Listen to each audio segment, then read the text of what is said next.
إننا مهما غضبنا فسينطفئ الغضب خلال دقائق معدودة، ومهما أخطأنا فسنصلح خطأنا.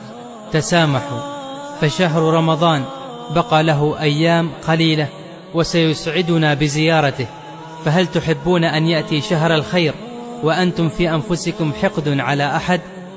قال رسول الله صلى الله عليه وسلم: لا يحل لمسلم أن يهجر أخاه فوق 3 ليال، فيعرض هذا ويعرض هذا، وخيرهما الذي يبدأ بالسلام.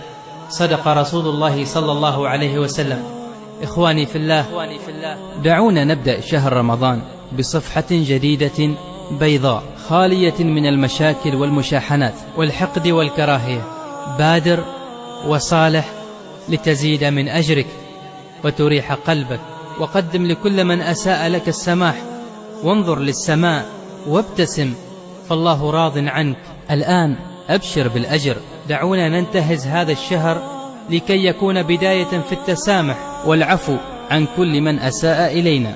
هنا أقول: اللهم إني عفوت عمن ظلمني، اللهم إني عفوت عمن أساء إلي، اللهم إني سامحت من اغتابني، اللهم إني سامحت جميع المسلمين. اللهم آمين.